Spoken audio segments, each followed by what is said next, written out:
like moving around. I like moving around. I like moving around.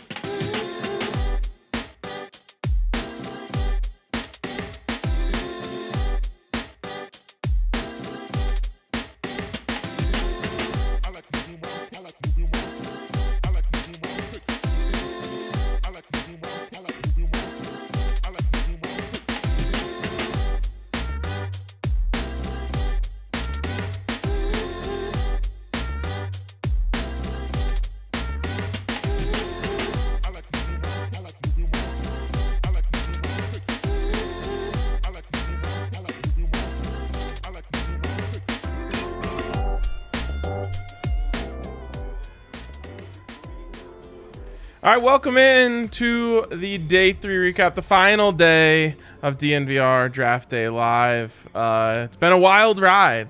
I'm going to be kind of sad when it's over. It just feels like this is a part of my life now. Just like that. It came and went. It was exciting. Dare I say it almost got boring.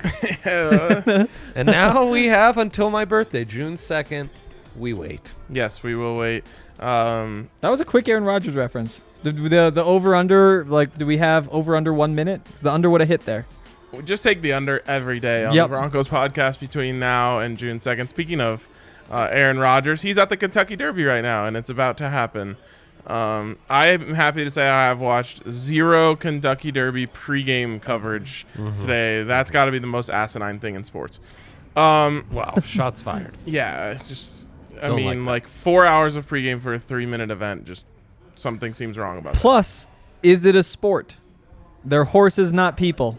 You could say we do like 6 months of pregame for the NFL draft, which is just a 3-day event. That is true. But And no one actually does exercise in that. yes, that's true. Okay, let's get into this. Let's discuss the Broncos picks here today. Yeah. As they made several of them. 6 to be exact. What I want from you guys is just a quick sentence or two on each guy. We'll go through All the graphics with their pros and cons. Okay, cool. Yeah, except for the last one, Marquise Spencer, and we'll break him down as we get into that. Yeah. But first here, I just want to get a couple sentences from you guys on each guy. Yeah. We'll go through the whole class, and then we'll circle back to some of the more important picks here at the beginning. But it started at 152 with Caden Stearns. Yeah, Caden Stearns, an interesting selection. This is a guy who started from day one at Texas. He's got really interesting case of premier traits versus actual football talent and skill. He's got all the traits in the world to be a deep safety with really good range, or even a strong safety in the box who's got great size and can come downhill like a bat out of hell. But he can't tackle. So you can't trust him in either of those situations.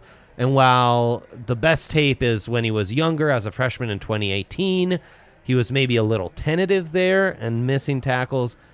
Later tape, maybe a little more aggressive, taking bad angles and missing tackles. Very interesting because Vic Fangio, since he got here, said the one non-negotiable trait in members of the secondary for him is tackling. Well, the Broncos took 3 defensive backs today, and all 3 of them, the number one knock on them is their tackling.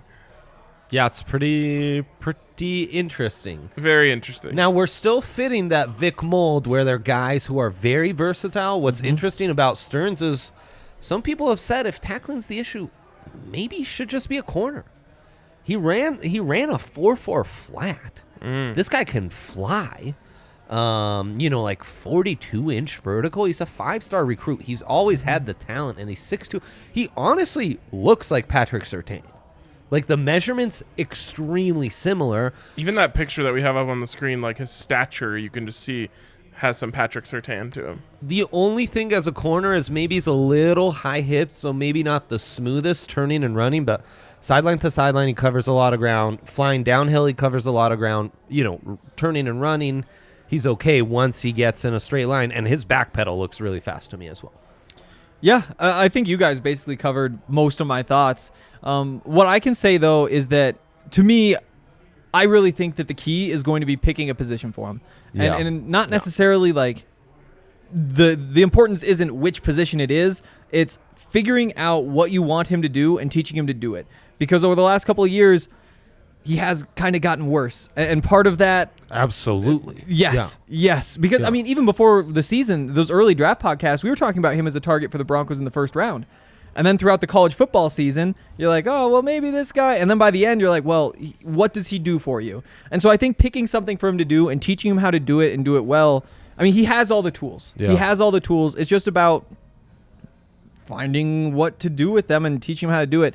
The other thing is, I would have taken Hamza Nazir-Eldin there. I was really excited to see him falling. Talanoa Hufanga, maybe? Talanoa Hufanga would have been great too. I would have been really excited about him. Caden Stearns, though, a good pick, I think, a good value, especially when they're taking another safety after. I think I do like that strategy. So I have a little bit of a theory here, and it's I guess we like collabed on this theory, Dre, Yeah. which is just that George Payton is like, what do you guys get paid for if I can't bring in these guys with elite traits and you can't teach them to be really good football players? Like, Yeah. Vic Fangio, what are you doing here? Aren't you an elite defensive coach? You can't teach Caden Stearns how to tackle? Then do you need to keep your job? You know, like, obviously he's not saying that overtly, but I mean, this is a way more toolsy draft than John Elway has brought in the last couple of years. Huge investment in speed. Huge investment in athleticism. You look at the RAS scores for all of these guys, almost all of them, except for Jamar Johnson, who I think is the outlier of the class in terms of they just picked him because they're like, this guy's really good. I think we should take him. It's all just athletes, and it's interesting, and it makes me a little uneasy because these were the guys that the Broncos were missing on in the John Elway era. John Elway finally said, fine, we're taking team captains. By the way, Cade Stearns, a team captain. Yeah. But, you know, he said, we're taking team captains. We're taking leaders. You know, we're taking guys who produce, taking guys who had great careers, who got better throughout their entire – and it's unsettling now just because of the past. Like a guy brought up yesterday was like Brendan Langley. Like, elite athlete. Yeah. Later admits that he doesn't feel comfortable running backwards as a third-round corner. So, luckily, Stearns not quite as raw as Langley, though maybe a Meinerz is that kind of raw pick. So, just, you know, this is George Payton, a little bit of like a we're going to find out how good he is at finding these guys, because he very clearly said here, look, we pay these coaches a lot of money. Let's give them a bunch of clay and watch them mold them into NFL players. The comp that's intriguing with me for him is is it L'Jarius Sneed with the Chiefs? Yes. Yeah. That third safety, size, speed, raw, and we've talked about this, we're certain there might be some matchups in big three. You got it first. They got it right the first time. In big nickels with three safeties where you put this guy in the slot on the tight ends, you got to face him the AFC West. All right, that was much more than a couple sentences on Caden Stearns. Yeah. So I guess we're going to switch up the way we're doing this. Let's just talk about these picks one by one. Jamar Johnson, like I said, the guy who, to me, is the outlier of the class just because he's the one that you don't look at. You're like, oh, wow, this guy's a really good athlete who has some questions here and there. Like, this guy in a lot of people's top 100, and the Broncos get him at 164. Yeah, I mean, he's my 107th rated prospect. He was my 7th rated safety. Just barely didn't qualify for a third round grade because my only question with him is the range elite enough to be a free safety in a single high? And is he big enough, physical enough to be in the box? So really, I see him more as a 5th DB nickel back who could be really good. But elite ball skills, was the star defender for the best Indiana team in 25 years, a top 10 rated team, tons of production, great tackler, great instincts, can play close to the line, can play further out. He's a playmaker all around. He's a smart football player. I think he immediately can kind of play in that Will Parks role, and I think he might be your future safety taking over Kareem Jackson. Yeah, I mean, clearly the Broncos are preparing for life without Kareem Jackson here, which I laughed. Like, I just imagined George Payton got into Denver and started watching the tape on the team, was looking at the construction, and was just like, what the hell are you guys doing at safety? Like, there's literally no depth there. I mean, Yeah. Trey Marshall's a guy who they kind of like, who hasn't really ever played. I forgot all about when Trey the Broncos were about to be without Kareem Jackson, it was like, well, what the hell are they going to do there? Yeah. You know? And I think George Payton was like, look, I have no choice but to bring back Kareem Jackson. And now he's saying, okay, let's start to figure out the future here. It's why they go back-to-back safeties. Yeah. I think they just really want to get that right. Yeah, and we go back to what George Payton said last night, that you want 10 picks, you want to hit on 5 of them. Well, now you've got 2 picks on safeties, you want to hit on 1 of them. Right. And if one of them hits, then there's your replacement for Kareem Jackson. I think both these guys you could see fitting next to Justin Simmons. And again, as Dre said, there are concerns about each of them, the tackling, all that kind of stuff. But with Jamar Johnson, I do like him a little bit better than Caden Stearns, just because there's a sour taste in How my could you mouth. not? There's a sour taste in my mouth after what we saw. Even though we whose peak was higher? When Caden Stearns was at his best versus Jamar Johnson this season, what do you think, Dre? I'm curious. It's hard to say because the flashes are probably better from Stearns. The best game is probably from Jamar Johnson. It's probably that game against Ohio State. Then you pick off Fields twice. So, yeah. I also have a little bit of a theory that Caden Stearns was Peyton's guy and Jamar Johnson was Vic Fangio's guy. And he said, look, if he's there at 164, we'll take him, you know? Yeah. Like, we can have both. But it'll be really interesting. I like what you said. You got to hit on 50% of your picks, right? Well, that's why you get 2 safeties. You need to hit on one of them. Because you do not want to be forced to bring back Kareem Jackson next year. Like, that's just not a situation you want to be in. If you can have a decent option, you know, Will Parks isn't quite that. If you could do just a little bit better, you feel comfortable going into that offseason, maybe work something out with him, maybe work something out with somebody else. Maybe one of these guys is just a stud. Maybe they both are. And you have 3 safeties, and 3 safeties is what you need in the modern NFL. Yeah, last time the Broncos went 2 safeties in the draft, they got Justin Simmons and Will Parks. Yep. And Justin Simmons, you know, was kind of bounced around a little bit as a rookie. They used him where they needed him. And then after that, they said, okay, now we have the power to move on from TJ Ward because we really like what we have in Justin Simmons. So, And another versatile guy. I mean, there were times where Yes. I wondered, is he better as a corner because his ball skills were so great, but clearly better as a safety and maybe just a nickel guy. yeah. All right, after that, the pick, wide receiver Seth Williams at 219. Yeah. This is an interesting one. I have to say, I went and looked. There is some tape of him going up against Patrick Surtain. Yeah. He did pretty well. He had like a 40-yard catch, beating him deep, and then drew a pass interference on him. This is a guy, again, okay production, but you're looking at like 6'3", 215 and saying this guy has really, really great traits. Yeah, and somewhat reminds me of Cortland Sutton kind of coming out of SMU. Big guy, physical guy, frustrating for how he doesn't always create separation, but then tests 4.49, 37-inch vertical, actually impressed. And he had a battle with J.C. Horn. Kelvin Joseph out of Kentucky was a highly drafted cornerback. He lit Kentucky up for 150 yards. So he's been productive in spite of not the best offense and much more productive than like Anthony Schwartz, who's their speedster wide receiver at Auburn, who went way higher to the Browns. So this is an intriguing pick. I had him ranked 114. And if there wasn't all this depth at wide receiver in back-to-back years, I think a guy like this goes way higher. Yep, absolutely. I agree that there's a whole lot to like there. But to start things out, I want to say, not Colorado. I'm so used to the Buffs. The Broncos special teams the last couple of years have been terrible. And at any point during the last 2 seasons, if you had said, would you give a 6th-round pick for a core special teamer? I would have said absolutely. And if that's what Seth Williams winds up being, because he has all the tools to be very good at that, at 6'3", 211, as fast as he is, if he's your gunner on punt team and can go make some plays there, I think upgrading the back end of that receivers room, now that you do have so many guys you want on the field, Deshaun Hamilton, you don't necessarily want flying down the field making the tackles for you. That's how things can go wrong. Deontay Spencer, the same thing. And so I do think at the very least, you have somebody who you like putting out there on special teams coverage.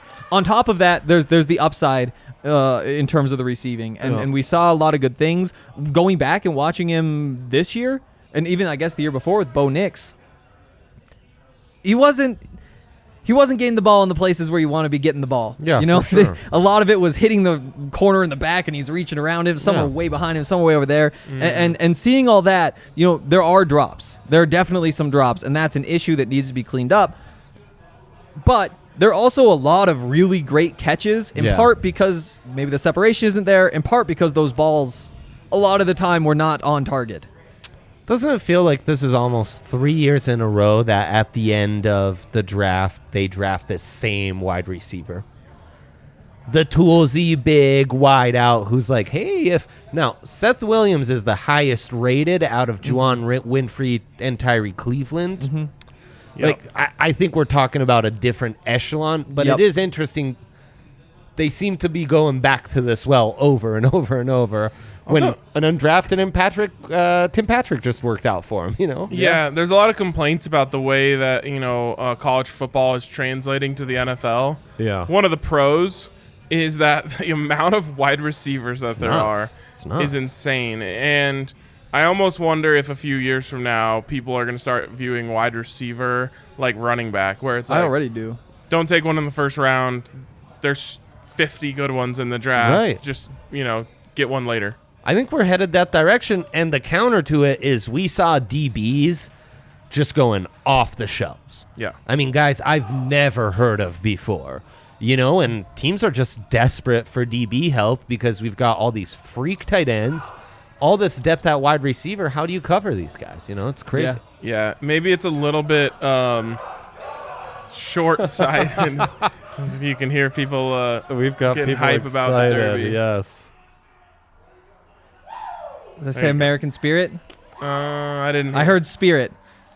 Anyways, Yeah. that was very distracting. That was. Horse races are distracting. I think maybe like he's a little foggy on just understanding the fan base so far, but I heard that George Payton was flabbergasted by the reaction of Broncos fans to the Patrick Surtain pick, like, because he's just, they love him so much. They thought everyone else was gonna love it that much, and they were just like, wow, okay, all right, like that's interesting, you know, like they didn't quite understand the outrage that came out after they picked Patrick Surtain. And I think you're kind of pointing out one of the reasons everyone really needs like secondary members, especially corners, right? And they just got the best one in the draft in their mind. Total. No, and I mean, that's a tweet I put out as well. Like, since Vic Fangio's been a head coach at the Broncos, they've done nothing but spend free agency dollars on defensive backs. George Payton's coming from the Vikings, where they were just drafting corner after drafting corner after drafting corner. Yeah. You can never have enough, and they're trying to kind of fill that supply early. I mean, the Broncos started Asang Bassi in week 1 last year. Yeah, that's an undrafted guy. And they've ended the year with guys we've never heard of. Yeah. And won't hear from again. And the year before, they did the same thing. Remember, there was Devontae Harris playing. They signed it was worse some that old year. guy that I can't remember his name. Like, oh, right, yeah. He got ejected in his first game. What was that guy's name? Falcons are signing Javian Hawkins. I know that means something to you. Yes, Javian Hawkins, reigning MVP in the yeah. DNVR Madden League. Well, I would have liked the former receiving Super back Bowl like MVP. him, yeah. Yep. Yeah, the Louisville scat back. He's I a knew good he one. was in trouble when his 40 time didn't come through. Yeah. This next pick is interesting, Ryan. The Kerry Vincent Jr. out of LSU, another not great tackler, but he flies, he's twitched up, he's aggressive, he plays hard. Flies. Twitched up. Right? I like that. That was very scout of you. Is this a succession plan for Bryce Callahan? You've got a succession plan in place for Kareem Jackson. Is this your heir to Callahan, or at least an attempt? I never do that with 7th round picks. Well, fair enough. It's like maybe they're looking at that as like, oh, in a best case scenario, this guy pans out, and yes, he fills that role for us in the future. I think it's more just like we like his tools, we like his speed. Another guy who could probably contribute on special teams. Yeah. Tackling is the question. The size. Hope you know. so.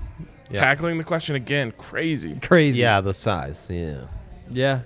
But there's versatility. I played some safety, played in the slot, played outside. He's got the speed. I mean, he didn't play last year, so last time he played, he was a national champion, and those were damn good teams. Absolutely. Yep. And we were talking about this before. He allowed completions on 50% of the targets that year, 50% the year before that. He's even for touchdowns and interceptions in his career.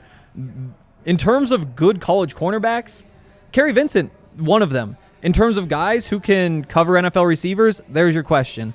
And I think that, 5'10", 185, we'll see what it looks like. I do think, though, that having somebody who is that fast is a good use of a 7th-round pick at that spot. I think that's a tool. 4.3. 4.39, yeah. 4.39. Yeah, we had AJ's here because Av's about to go on air, and we'll have him on to recap some stuff.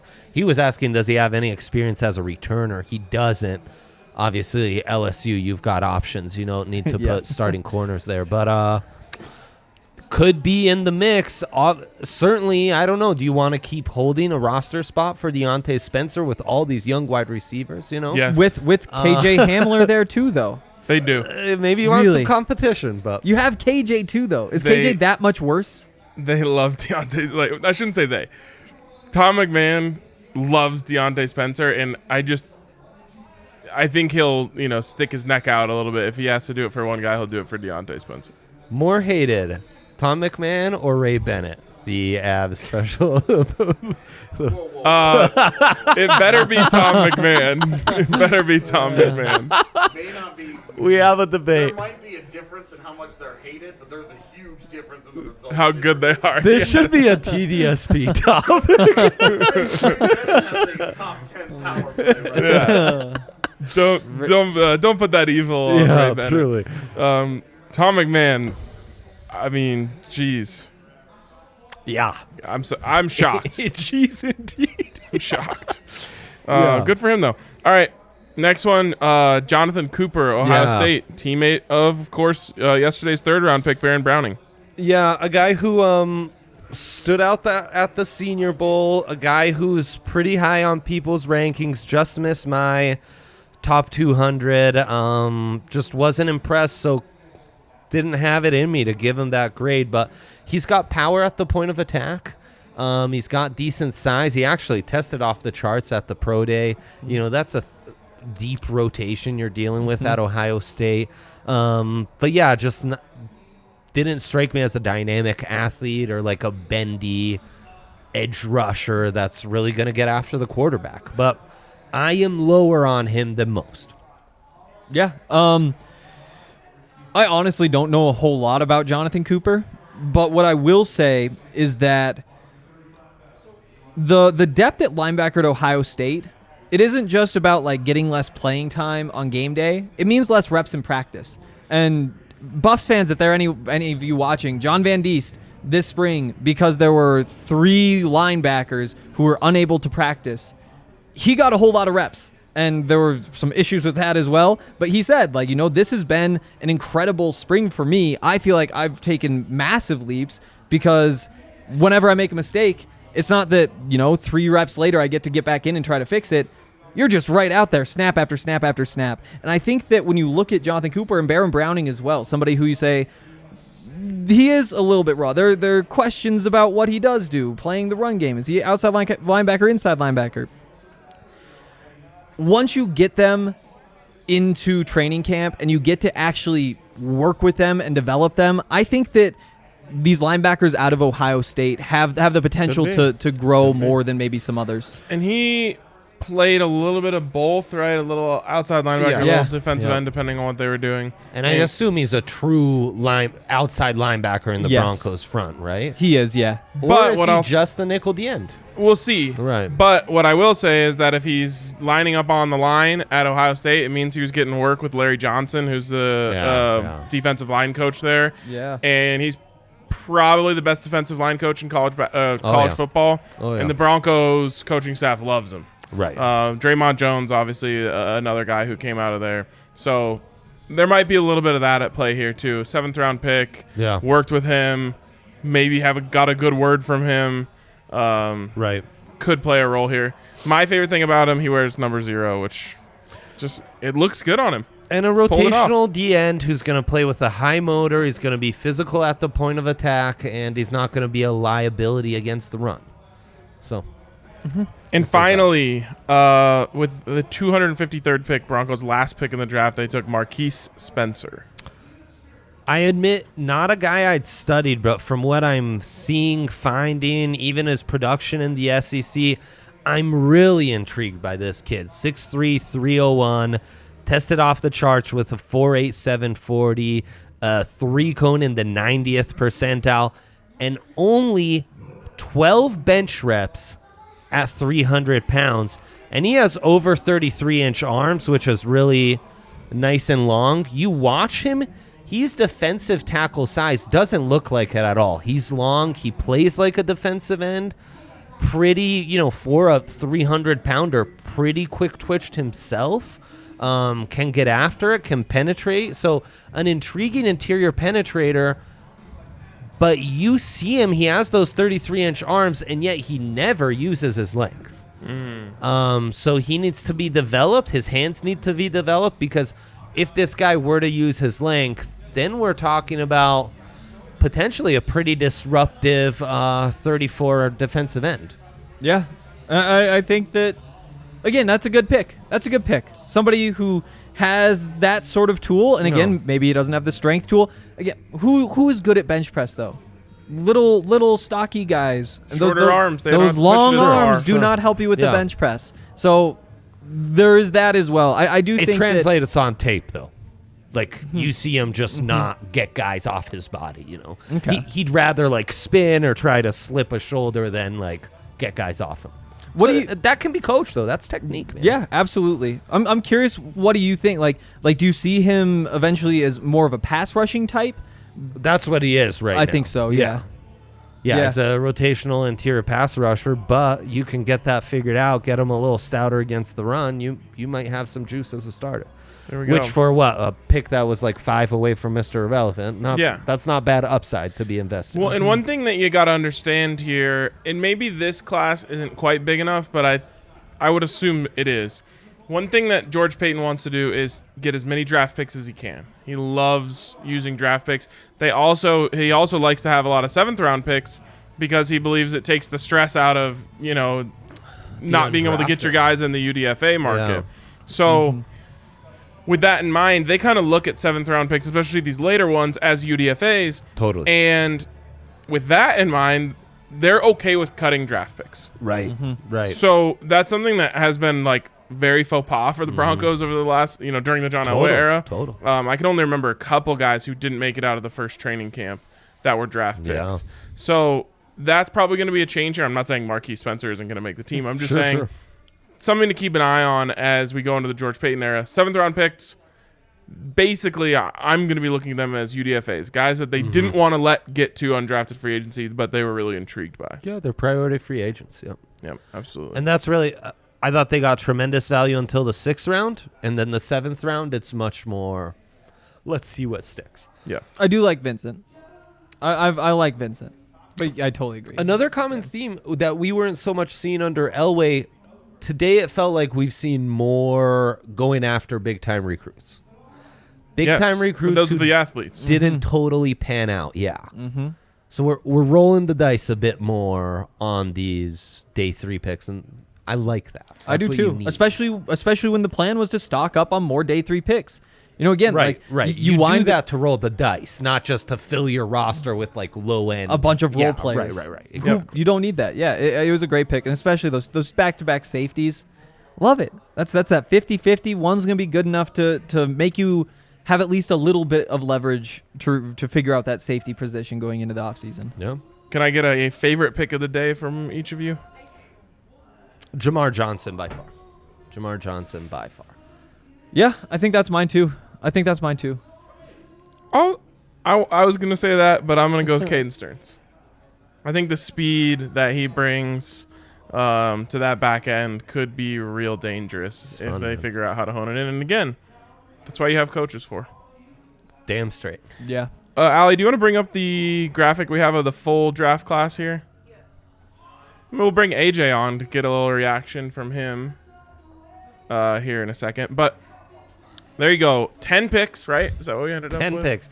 Yeah, they better be okay with cutting guys if you're going to make 10 picks every year. And I think they'll be making more than that in the future. Oh, you think we're getting a 14er? I think that 10 is going to end up being on the light side of the George Payton era. What surprises me is that they didn't get more for next year. Like to me, I would have said like, get 9 this year. Maybe it's a little bit of a slow start, but get that extra pick next year and get down the road. And then all of a sudden the next year maybe you trade one up, because when you trade a pick, like a 5th round this year, you get a 4th year next year for it. That's usually how it works, at least. Yeah, and a lot of teams took that strategy into this because they didn't like the way that this class looked. You know, they just didn't like the uncertainty of this draft class. So there you go. Pat Surtain, Javonte Williams, Quinn Miners, Baron Browning, Caden Stearns. Did I say that? You said Surtain. Wow. Surtain. Yeah. I'm going to have to go to the tape on that. I will too. Jamar Johnson, Seth Williams, Kerry Vincent, Jonathan Cooper, Marquise Spencer. There you go. All right, we got our guy AJ on. What's up, man? AJ. What up? AJ, an OG BSN draft podcast guy. That's right. I remember when Dre and I were doing pods for hockey, football, and basketball. Outstanding. Wow. Really all the good different takes drafts. in hockey and football. That's what I love about you guys. Actually, everyone on this set, an all-four sport fan. Yes, big time. Kinda crazy. We can hang, yeah. You don't. I feel like the odds of finding 4 of those. I guess it's sports media company. I didn't know that everyone wasn't like that until I started working in this job. Like I was like, oh, if you're a Broncos fan, that just means you're a Rockies, Avs, Nuggets fan too. So, not the case. AJ, just your overall feeling about George Payton's first draft class. It's Give it to us. it's an interesting class because it's a lot of depth. Like you don't look at the class and immediately just pick off like first day of training camp. That guy's a starter. That guy's a starter. That guy's a starter. Yeah. One, I think that speaks to the improved drafting of the last couple of years. Yep. Because there were not as many obvious holes For to sure. fill. For sure. Like, let's be real. Like, if they had a high level quarterback right now, would we be talking about this as a talent deficient team? Because I don't think know. that it is. There are holes. There are areas where improvement is absolutely Right. the goal, and it's there. But every Super Bowl champion has a couple holes when they win the chip. Like, yeah. There isn't a perfect team out Absolutely, there. yeah. You know, we've seen Kansas City spent the entire draft loading up on offensive line because it watched its back-to-back dreams crumble, literally, right at the very end. Nope. I mean, it's you have to take your chances somewhere, right? Yep. But I think that one, it's a testament to the depth, but also it's a long-term vision at play. This is not a draft to keep Vic Fangio employed. Because if that was the case, then you would be talking about they would be hard targeting positions of need, like positions that had to get filled right away. Like one of the things with Pat Surtain that we've all that has been such a topic of discussion the last couple of days is that the room is likely changing a lot in a year. You know, expiring contracts being what they are. Right. You know, Ronald Darby on 2 years. You know, there's a lot of expectation for fluidity at that position, and now Surtain provides stability there. But it's a question of when does he play right away? Yeah. You know, what does his role look like this year? And we really, look, one of those guys is going to get hurt, and that will sort itself out in time. Totally. You just hope it's not Surtain. Right. Yeah. But until that happens, until that separation starts to take place, until they get in there, it's really interesting to look at it and say, where do these guys fit? They bring competition. A guy like Surtain is going to go in there and he's going to push all those guys. But those guys all, Kyle Fuller on a 1-year deal, he's playing for big money next year. Right. Oh yeah. This is a really, really important season for Yeah, Kyle no Fuller. kidding. And there's a reason why he wanted to come to his favorite defensive coordinator for that season. There was a lot of synergy at play that when Kyle Fuller got cut, everybody was like, he probably lands in Denver. And then like 12 seconds later, it was like Kyle Fuller signing in Denver. Yep. Incredibly fast. Like it was just an easy. Everybody put these pieces together for a reason. And if they go out there and they win 10 games and Fangio sticks, there's all the reason in the world to think that Kyle Fuller would have a vested interest in staying longer. Right. And then you're building around Fuller and Surtain long term, and you're feeling pretty good about that position. But the draft, when you look at this class, you know, Javonte Williams, like you cut Phil Lindsay, a controversial move around here. Yeah, for sure. I don't want to get into it. Don't. Yeah. Because I will not. You guys will not agree with me on how I feel about it. We've moved on. Like you cut Phil, and now it's okay. Let's see how Javonte does, right? Yep. Next to Melvin Gordon, who again, a guy that is playing for big money here. Yeah. He's playing for a chance to. He's third contracts for running backs are a thing.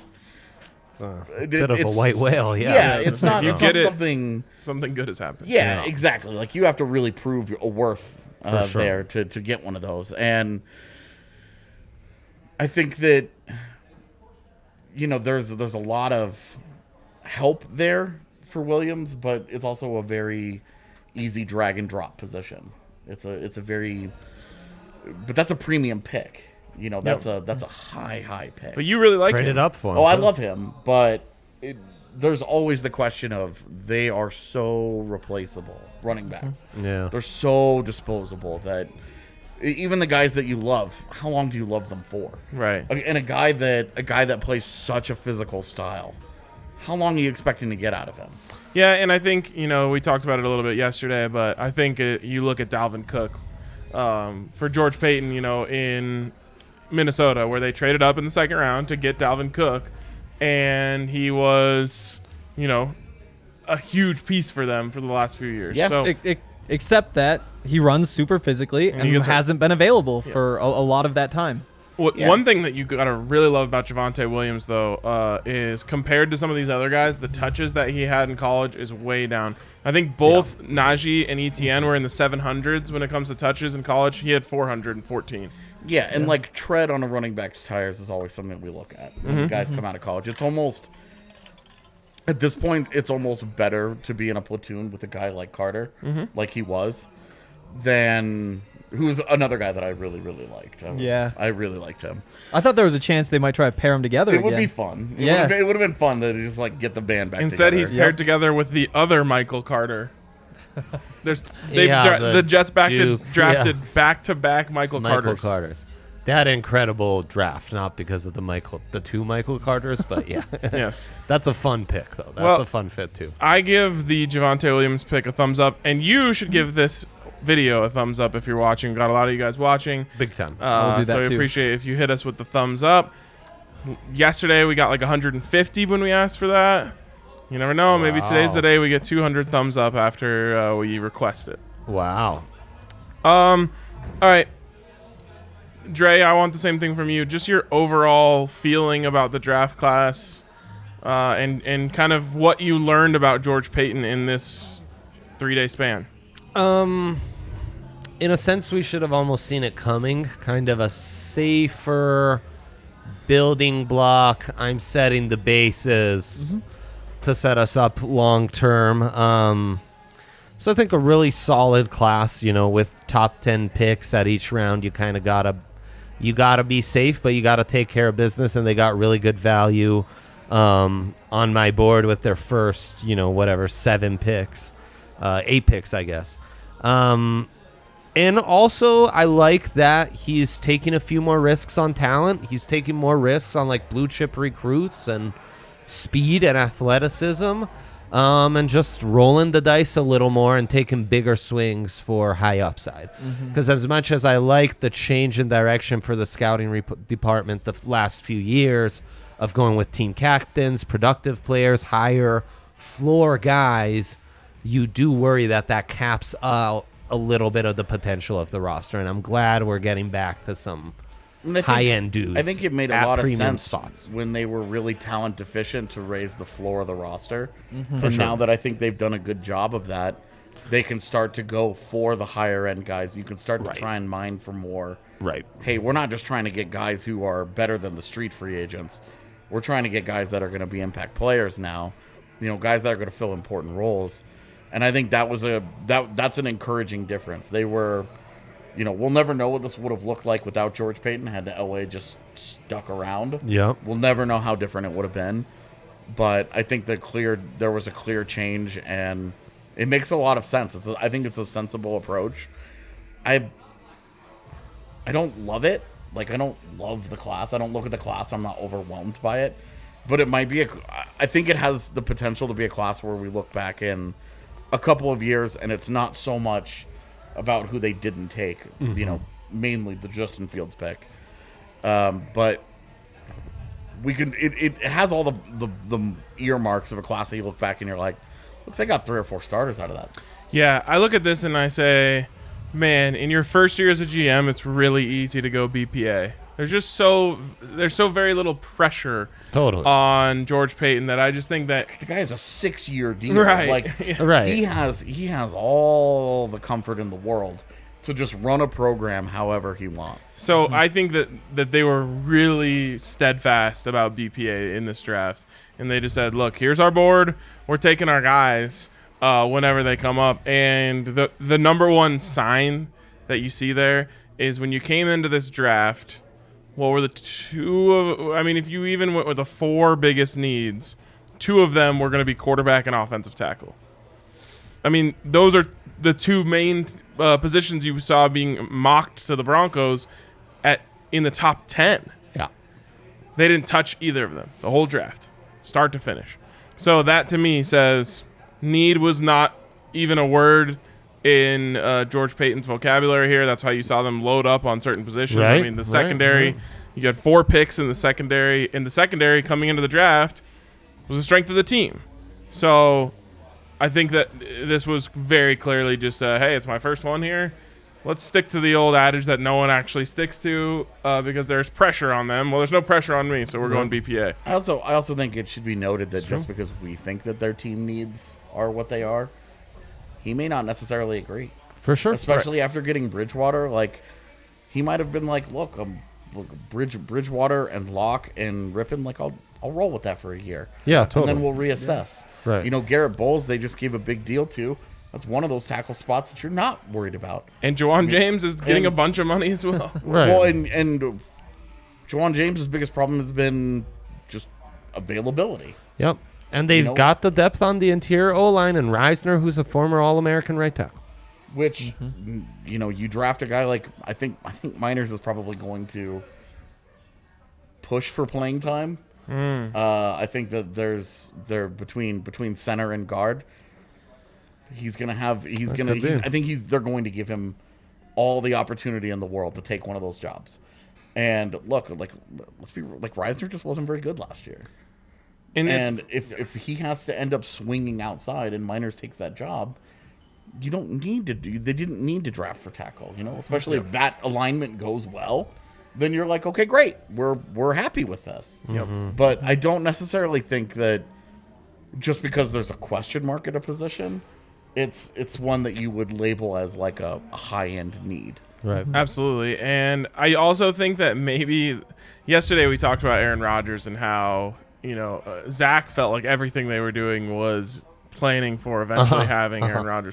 I think that's being a little bit overplayed now. Probably. Like there are people out there today saying, oh, did they just draft 2 safeties because they're planning for life without Justin Simmons because they're going to trade him to Green Bay? And it's like, Let's stretch. that's where we're like crossing a line for me. I think here is my sensible belief about what this is. The Broncos had those conversations with the Packers or however that was going down on Thursday afternoon. Yeah. They came away feeling like we have a chance to get Aaron Rodgers. They got to the 9th overall pick. They were between Justin Fields and Pat Surtain. Pat Surtain was higher on their board. They said, we have a chance to get Aaron Rodgers. We love Surtain. there's your tiebreaker. Let's go that way. It's also And again, an easier draft and develop, and right. because if they take Fields there, then there has to be a follow-up move. Yes. No. Because you're not rolling in with Drew Lock and Justin Fields and Teddy Bridgewater in that room. No, they There's probably would more have traded work to Drew. be done. And to be honest with you, it might have been a total cop-out where they just said, let's just take the easier pick here. Yeah. Totally, man. And so, And hey, if you have a problem with that approach, it's totally legit. yeah. And I'm of the opinion that until you solve your quarterback position, you just keep throwing assets at it. Yep. I'm my personal opinion, but you can also see where Surtain makes all the sense in the world. Absolutely. It's instead of investing money every single year in free agency in a premium position, you invest draft picks and you get those guys for cheap. You spend the money elsewhere. Right. Yeah. Yep. Yeah. And that's where the appeal of Surtain's going to be. The guy's going to make a Pro Bowl or two on his rookie contract, and he's going to do it at a below market value. That money that you've saved, you spend elsewhere on something. Right. When you have $28 million or whatever in cap space, it makes it pretty easy for you to be like, oh, well, Aaron Rodgers is suddenly available. Well, guess what? So are we. Right. You know, right. it puts you in a position where you don't have to do any work Totally. to try and open up the money required or whatever, whatever. It's very Right. easy for them to then turn around and say, well, if Aaron Rodgers is available, or if any quarterback, any premier quarterback comes available for any reason, they get to be involved in that. Yep. Yeah. So if they take Justin Fields, all of that ends. All of that changes. You're putting all your eggs in one basket. Yeah. Tunnel This- vision. They've opened up all their options, is what you're describing. Right. And maybe it totally blows up on them. Maybe Justin Fields becomes a superstar. Pat Surtain has a Champ Bailey-esque run like in Washington, and it just doesn't matter. It doesn't mean anything. Right. Right. Like maybe that happens. Yeah, and that's how it will be. But if this Justin is- Fields is a star, George Payton will never live it down. Right. Well, and you have Unless to, they get Aaron Rodgers and you win have to 2 make Super Bowls. choices. Right.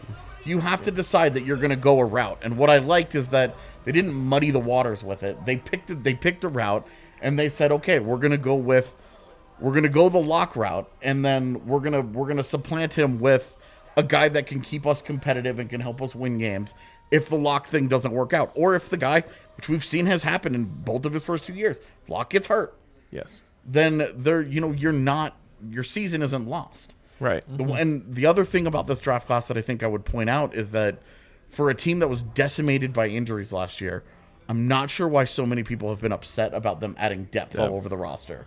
Yeah. Like, we look at last year and we're like, oh, well, injuries kind of tanked them before they even got out of the gate. Mm-hmm. Well, they added a bunch of depth at a lot of positions in this draft class where that should help buoy against injuries. And if these guys work their way onto the field just organically, that's even better. Yeah. But if they don't, and it's just depth for you, you don't love the draft class in a couple of years. You want some of these guys need to be starters, right? But for the immediate future, some of these cats are just going to be raising the floor of your depth chart, which there's value in that. As we saw last year, you guys were talking about, there were some guys that they brought in off the street where you're just like, I've never even heard of this cat. They weren't Yeah. NFL players. Right. Like, they're street free agent. Like, the guy's unemployed in week 14 in the NFL season for a reason. Yes. So one thing I want to mention on the quarterback situation here is I think that the Broncos' view of Drew Lock and Teddy Bridgewater is miles away from the fan base, especially the angry side of the fan base's view of Drew Lock and Teddy Bridgewater. I think that they still have belief that Drew Lock is close to clicking in the NFL. And I think that they, Woody Page, before they got Teddy Bridgewater, used the word covet with Teddy Bridgewater. I think they believe Teddy Bridgewater is a legitimate asset in the quarterback room. Now, again, we can debate that till the cows come home. But that is a big part of this. And here's the other thing. Everyone is talking about how this roster is ready to go now and, it's a quarterback away. Yeah. And I agree. But a rookie quarterback is not going to come in most cases, not all, in most cases, a rookie quarterback is not going to come in and just light the world on fire and take you to the Super Bowl. It's happened once, right? Ben Roethlisberger, I'm pretty sure, is the only rookie quarterback to ever go to the Super Bowl. Yeah, that sounds right. Yeah, we've seen a couple let's be real, second-year like- guys. Wasn't that great that No, they No, in no. spite of him. Yes. Yeah, he wasn't Ben a Roethlisberger 60%. was not a special rookie. No, but, and He was on a special team, obviously. For sure. So, Justin Fields, while I'm a fan of Justin Fields, I don't think he was going to come in and have this team humming. In fact, who was the last rookie quarterback to even lead his team to the playoffs as a starter? Well, some of this is because these guys get drafted at the top of the draft. and For they're a on reason, bad, yeah. They're on Yeah. bad teams. Yeah. Right. Like Joe Burrow was really good I really liked Joe Yeah. Burrow last year. That Bengals team wasn't doing anything, no matter Right. what he did. Yeah, for sure. Yeah, There, no, there I was mean, not a you're Superman not cape seeing big many. enough for that guy. the other thing is playoff teams aren't starting their rookie quarterbacks. So it'd probably be Yeah. Lamar Jackson, but Lamar Jackson wasn't starting till Yeah. That's a good one. week 16. Right. And then you know, so- no, he came in, I think he went 6-0 or something to start Right, the end but, of the season. I mean, yeah. he didn't exactly lead him to the play, so it's Right. The question. one thing that I think has been really disingenuous about a lot of the conversation surrounding the quarterbacks is that this is not more of the same. Teddy Bridgewater is not Case Keenum, and he's not Joe Flacco. He's a clear cut above those guys, and acting like, oh well, the Broncos are they're at it again. Like Case Keenum was a career backup who had one really dope season. Yep. Like caught fire, and that was it was the magic pixie fairy dust. Right? Yeah, for that sure. got sprinkled For on sure. him. And then Joe Flacco was washed. Yeah. Like he was washed. It was over for him.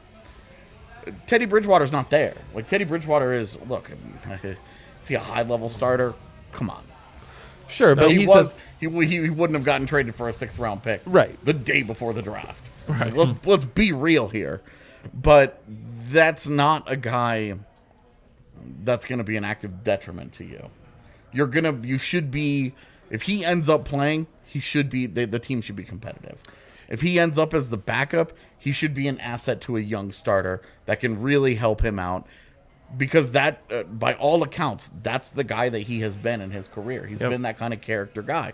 And he's been beloved by his teammates every stop. If he's toxic, then you just bounce. And you didn't spend very much money on him. You spent the 6th round pick. Right. It's whatever. And then you move on.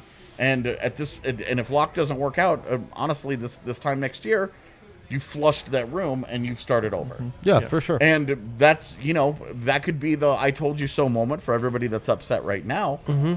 But there's only one way to find out. And what I appreciate this weekend was the team picked a direction.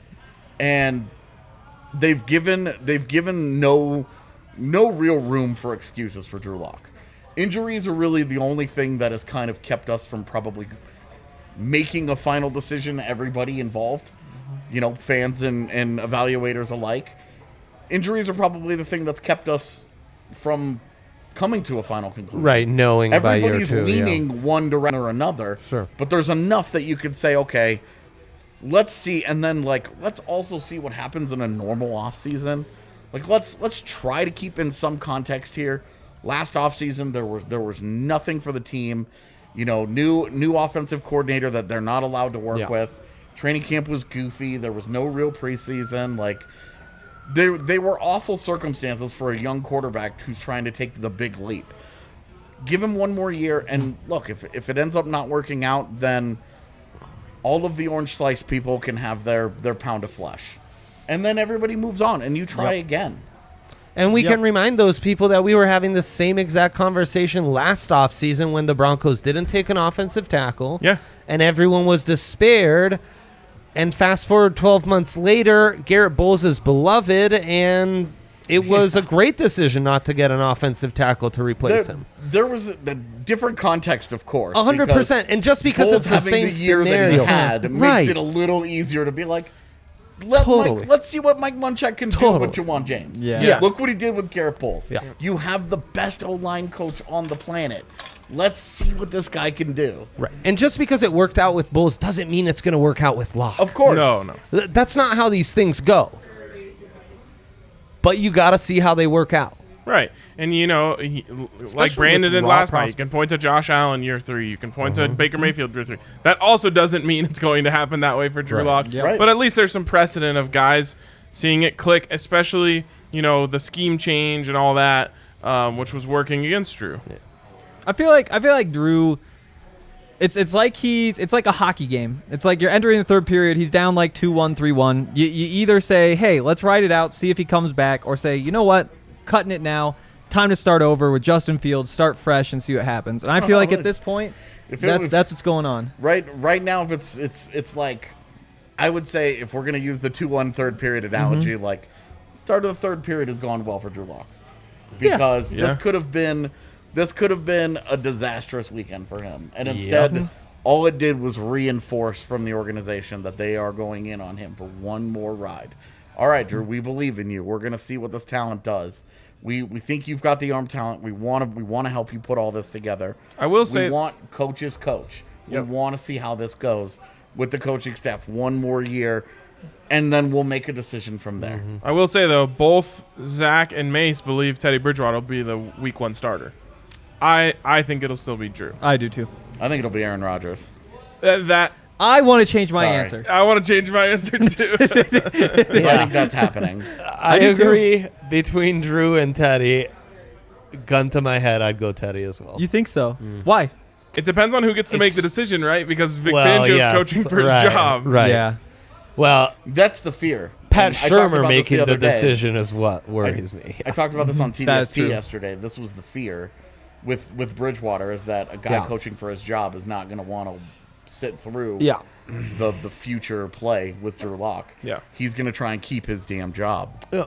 But Then I again, though- I don't think it's going to matter. I think Drew Lock is going to end up in Green Bay, and he's going to be somebody else's problem by the start of it. Jordan Love and Drew Lock. It's a lit quarterback Or Teddy room. Bridgewater and Jordan Love. No, and Drew Lock is whatever. No. Or whatever the align, dude. I don't care. Hey, whatever whatever the those alignment guys ends up in being. Green Bay want to do, whatever's fun to them, we'll do it. I'm Yeah.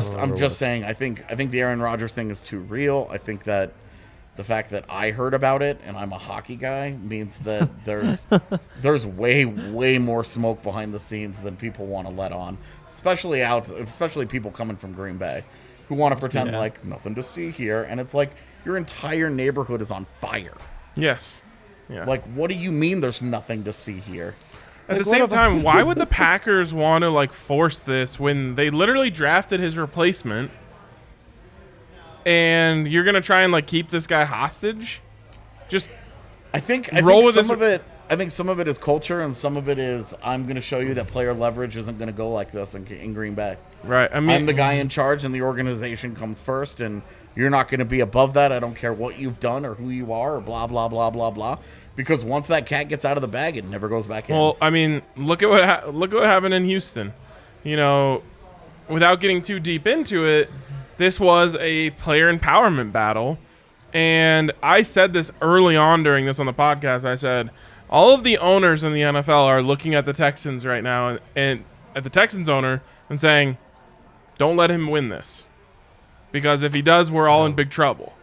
And things have gone the way they've gone ever since then. At the same time, it's only a matter of time until the player empowerment movement hits the NFL and quarterbacks understand. Yes. On a deep, But the owners deep don't level. want that. Well, Yeah. of course they don't, Right. because owners want to continue to exploit their labor. 100%. That's what every owner in every sport wants to do. They want to continue the money making operation where they get to be in charge of everything. Yep. you know, They don't want players having opinions or power or any kind of personality whatsoever. The reigning MVP forcing his way to Denver opens that.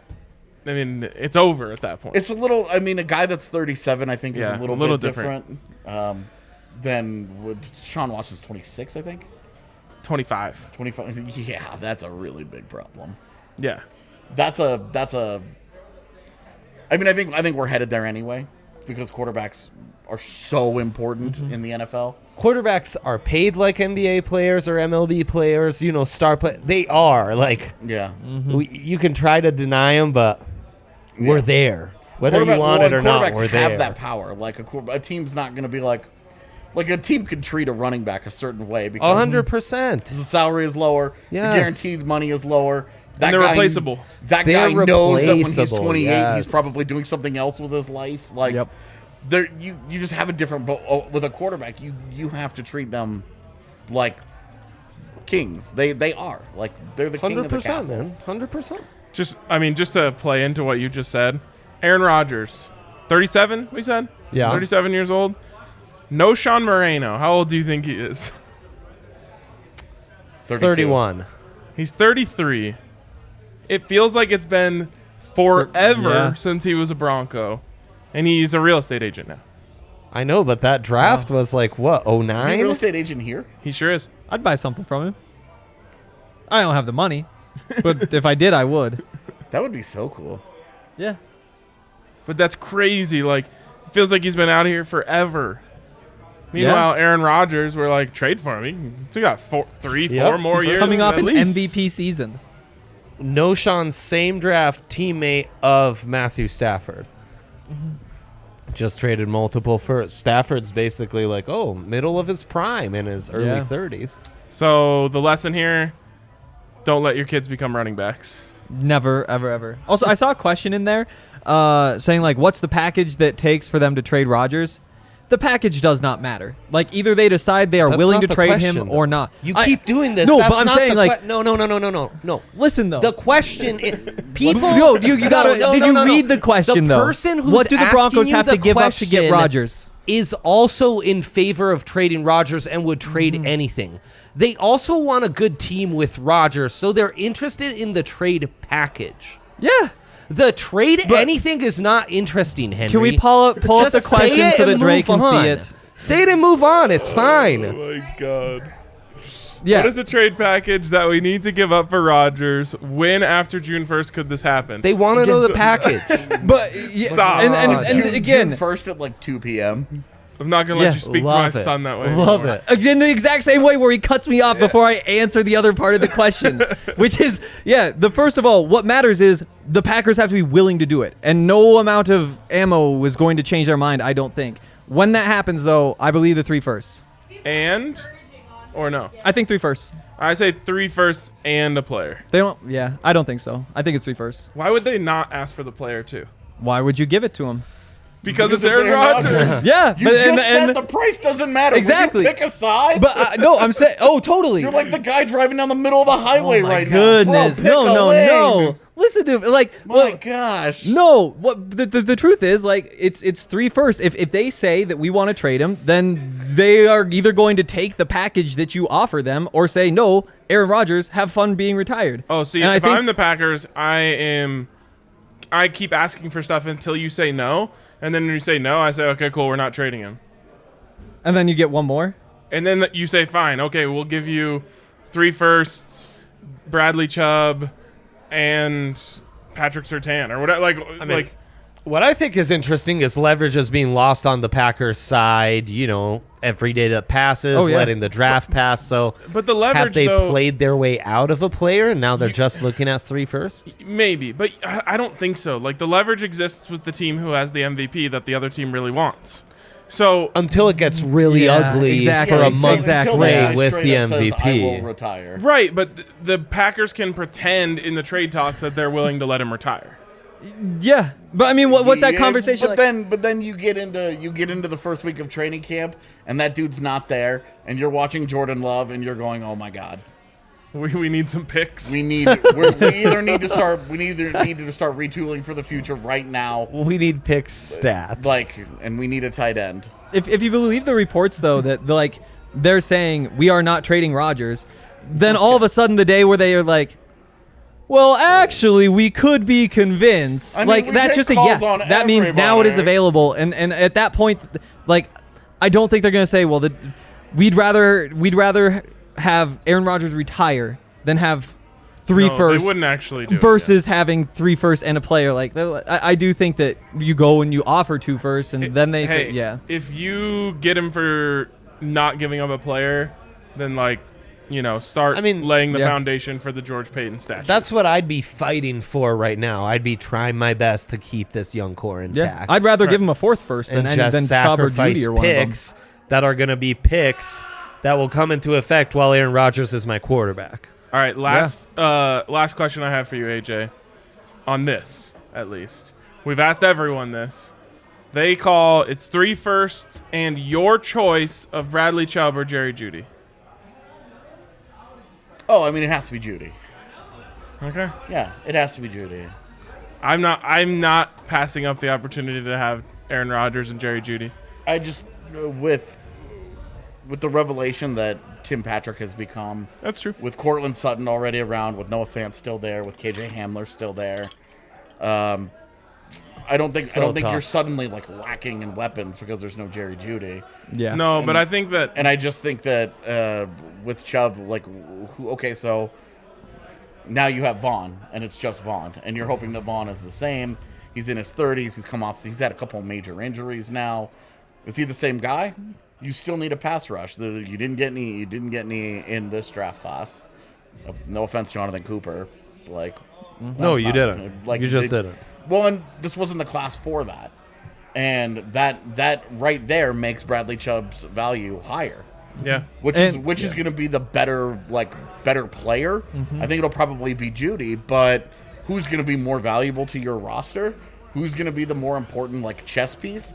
You can't argue that it's going to be Jeudy. Yeah, and it's got to be Chubb, yeah. And so that just inherently makes the wide receiver more expendable. I also think that look at the draft classes in the last 2 years. Thank you. And then look at the draft class we're already looking at next year, which is, again, stacked with some wide receiver talent. Yeah.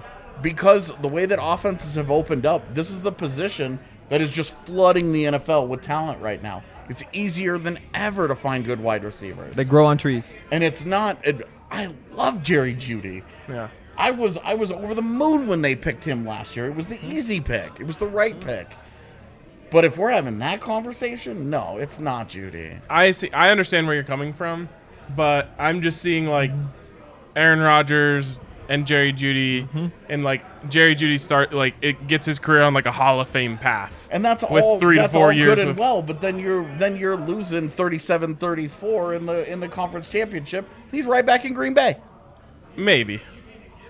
So I would take the defensive piece because it's just you don't have anyone to replace him. It's not going. Malik Reed is not going to do a good enough impression.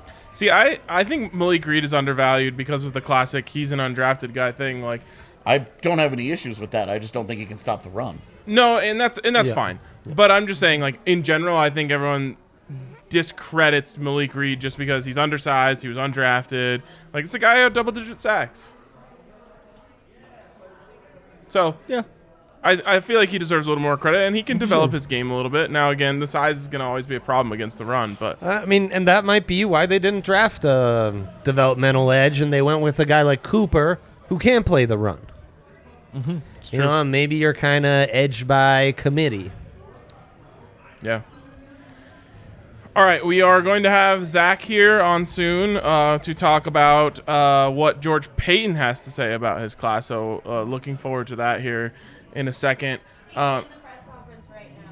Oh, okay. Well, we got a few more minutes here. Perfect. Well, let's give out some grades then. Dre? Yeah. Your grade of the Broncos draft. I haven't added up all the math and seen how many top 100 guys and everything, but I think this is going to come out. Yeah, comes out as great. The rest of us just throw out some I do have the follow-up formula, yeah, and put it up against the other classes in this draft. But, you know, 2 top 50 guys, 3 guys with a second-round grade or better, and that extends out to 6 guys that I have ranked in my top 120. It's a solid B+. It's probably going to be one of the 6 highest graded drafts in this class. That's really solid. Yeah, really for sure. Hank, what's your formula say? My formula says it's an A. I'm happy. I'm really happy. Pat Surtain. You know, at the time, I was disappointed in the Fields pick. The more I think about it, how do you pass on Pat Surtain? And the answer is because you think Justin Fields is a future elite quarterback. But if you don't, then this is absolutely the right call. And I think I might have made the wrong decision by taking Justin Fields. We'll see how things play out. But from there, I love Javonte. I love Quinn Miners. I love the 2 safeties. I thought safety was an important pick. I think that it would have been great to get one in the top 100. But getting 2 at 152 and 164, one of them you expect to be capable of being that kind of guy, I think. And then from there, you get some special teams help. You're taking some shots. Sure, whatever. I'll give it an A. I'm happy. AJ? I grade easy. I think I'd probably have it with a B- right now. I like a grip of the players. I'm struggling to see where they get on the field quickly. Yeah. Like, you're gonna find a place for Surtain to play. Like I said earlier, that'll work itself out in time. But the rest of the class, like, it's really part of the value of the draft is getting guys on 4-year deals, 3 and 4 year deals that contribute while they're still cheap. And I have a hard time seeing where many of these guys are going to contribute in year 1. They're going to be fighting for jobs in year 2. And I think that a lot of the immediate impact of this class is going to depend on Javonte Williams. And that guy's in a platoon. So I think that considering immediate impact in that year 1, you may get very little from this group. I think I would give it a B-. Now, the long-term impact, I think Surtain is a Pro Bowl caliber corner. So I think that right there solidifies the class. If Javonte Williams justifies a second contract, things have gone great. Yeah. Beyond that, like, you're hopeful that Miners is all of the hype that has surrounded him and that he lives up to that. After that, you're talking about a lot of role players. Yeah. A lot of role players, because you get 3 guys that you think these guys should be starters within by certainly second season. These are 3 guys who should be starters, and then the only reason that I think you're looking at the linebacker from Ohio State being a starter is because you've neglected the position a lot over the years, where it's the weakest position on the roster and it's the easiest to get in and make an impact. That's going to be a position that I think they immediately look to upgrade, both in free agency and in the draft next year. And that limits the value of that pick. You have 2 safeties with way different profiles and way different problems. Very much so. That might just end up special teams guys. And that's where all of the picks rounds 5 and later I have issues with, is that they're all guys that are going to be fighting for special teams. And year 1, like, great, but the class will cannibalize itself fighting for those jobs, and so that eliminates some of the value there. So I think that I like some of the players. I'm hopeful that they get 3 legit starters out of this. If they do, they did really well. But one of them and Williams, you can love the guy all you want, but there's always, every team in the NFL is always going to have another running back. It's not an answer at a position. It's half of an answer at best. Right. And with Surtain, all the belief in the world that he's going to be a star. Really excited about his career. Really excited about Miners, but that's it for me. That's 2 surefire starters that provide you long-term answers at positions. And then 1 really good platoon guy in Williams. And then for me, it's just question marks. So for me, just B-. Yeah. How would you grade it?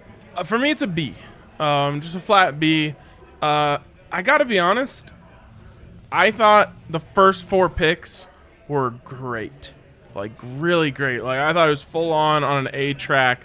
And I just think today it just tailed off a little. And now, obviously, that happens naturally as you move deeper into the draft. Right. But just in terms of, value picks and exciting picks and just based on, who we were looking at and guys that we loved, which, again, is kind of irrelevant to them. Yeah, but totally. when I look at when I'm giving my grade,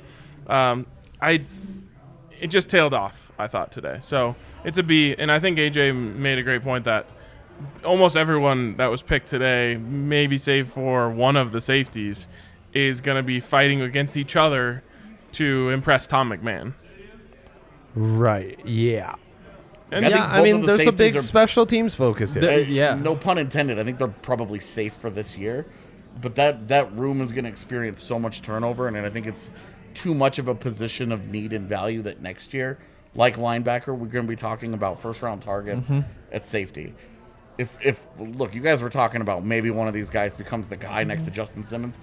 If that happens with a 5th-round pick, they did a great job today. That's safety for you, though. They did a great job. It is, but that is not something I'm expecting. For sure. That would be an upset for me, where there's a lot of proof that has to happen between now and that taking place. And for right now, I'm looking at the 2 depth guys that do really different things, that are really different guys. I think that they are competing with each other for special teams time. Yep. Primarily, that's going to be their contributions in year 1. One thing I wanted to point out, Chris Harris Jr. tweeted out that he's been training with Seth Williams. He said, y'all will love him. So Nice. Was he saying that to Broncos fans or Chargers fans? He was saying that to Broncos Okay, fans. good to know. Well, if he said it on Twitter, he was just saying it to anyone that would listen. In general, That is y'all true. will listen. Just the world Or will y'all love will him. love him. And the other thing here is there's buzz that Warren Jackson will be signing as an undrafted free agent with the Broncos. Wow, that'd be interesting. I thought be I awesome. saw. He shouldn't do that. Like, what is he thinking? I mean, maybe that's Why? his offer. I mean, because I've Cortland s- Sutton, Jerry Jeudy, KJ They have a Hamler, Tim practice Patrick, squad. they do have a practice squad. Let one of those guys gonna get hurt. One of those guys, and Deontay Spencer. You always want those guys hanging around. You always Yeah. want 1 or 2 guys on a practice squad somewhere. I've seen them go early on local guys. An offensive lineman from Air Force. I thought I saw a fullback from CSU. So definitely big focus on the local cats right now. Makes sense in this year. Love to see Those it. are the guys that they've seen. 100%, yeah. And you want to give them a shot when maybe they might have less opportunity than in a normal year as well. And Zach's still with... Yes, they are still going on there. Apparently, George Payton is answering phone calls about undrafted free agents mid-press conference. So they're having an entertaining one over there. Wow. What a gangster move. Sure. Or maybe he's answering phone calls about Aaron Rodgers. It's not June 1st. Could be. Yeah, I forgot. Someone did ask that. When should, if June 1st is when it could happen, when should we expect that? I mean, I would expect right around the end of May, the buzz is either really starting to heat up or there's some sort of opposite conclusion where the Packers are, they've mended the fence or whatever, or they've fired their GM. Exactly. As that we hadn't talked about that at all. It came out today from Charles Robinson, who said Aaron Rodgers, I assume, told them the only way I'm coming back is if you fire. How do you pronounce that last name? Goody? Gutekunst. Gutekunst? Yeah. They fire him. Gutekunst. Goody. You can't let him dictate that as an organization. You don't think so? No. I mean, what if you really do think like this Gutekunst guy sucks? Let's just keep Aaron Rodgers. Look, if he had been a total disaster and they were nosediving as an organization, that's one thing. But Yeah, come on. Haven't they been to back-to-back conference championships? Yeah. Also, I mean, I'm sorry. And I hate... a large part of that is Aaron Rodgers. Of course. The but, signings, the Preston Smith, Zadarius Smith signings, those were huge. That was him. You can't let your players dictate No, your front office moves like But I that. mean, you're not letting players. LeBron James You're has letting been doing it for, literally like, the his whole best career. player Yeah. in Like, organizational I understand, history. I understand. I talked about you have to treat those guys like kings, but you don't let them run your organization. All right. Tomorrow, Patrick Mahomes says, I want Andy Reid fired. You Okay, doing well, I mean, Andy Reid is also a huge part of his success. Oh, I know. I'm just giving you the most So. extreme possible example.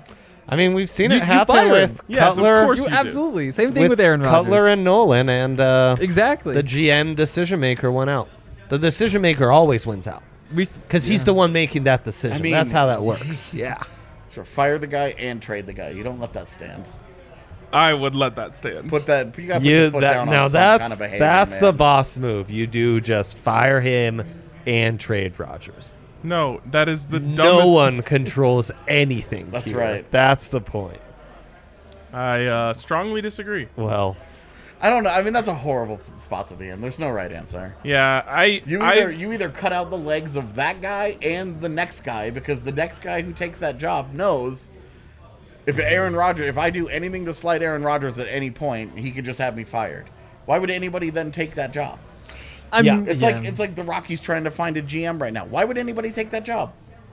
You have no power. You're nothing. You're irrelevant in that team structure. Right. If you're the GM of the Packers and that guy that guy fires, your quarterback fires that GM based on a public demand, then it's going to happen to the next guy. Yeah, And then it's going to happen to the next guy. And I he's just mean- going to keep axing GMs until he retires and decide he's had enough. Is that what you think would happen? Let me Yes. ask. You let think me, he fires another GM and then I another? think as soon as he, are you the pettiest person on the planet who looks for reasons to be slighted by everyone in Yeah. his life? Absolutely, it happens again. I mean, He but did that go is the 17 years slippery without- slope you open yourself up to. Yeah, maybe he gets because if he it's- demands that There's guy not a gets, track record though. Once you've established that, once where you're you at. let that precedent go, that becomes Yeah. precedent.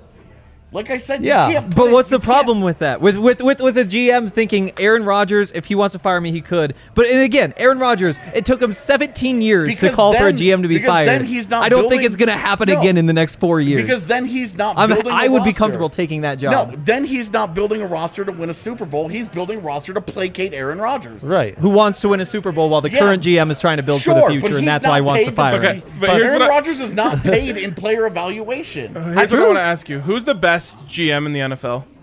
I don't even know. I mean, I don't- Just people throw it would in say there. Bill Belichick. Okay, yeah. okay. Well, that one doesn't count. John Lynch? Sure, John. That's fine. He's Let's just the live in that terrible, world. but Who's, yeah, who's sure. running Pittsburgh? Uh, Who's running Oh, Baltimore? it's Mike Veach. It's the who's running, Chiefs who's GM. running Kansas City? Brett Veach. Who are Brett the guys, Veach. who are Everyone the guys loves that are running Veach. the model organizations that do the right stuff all the time. Okay, so let's just say it's Brett Veach. For a while, it was Schneider at the Seahawks. Yeah. What would you trade to have him on the Broncos? Yeah, nothing. Yeah, not much. I mean, a slim amount. Sure, Where- nothing beyond day 3 capital, of course. I mean, I would go more than that. I Really? might even say I'll trade a first-round pick or whatever. But it's not. It doesn't even come close to what you'd be willing to trade to get a franchise quarterback like Aaron Rodgers. Yeah, I mean, So another that's way to why I put it think- is how much would you pay those guys?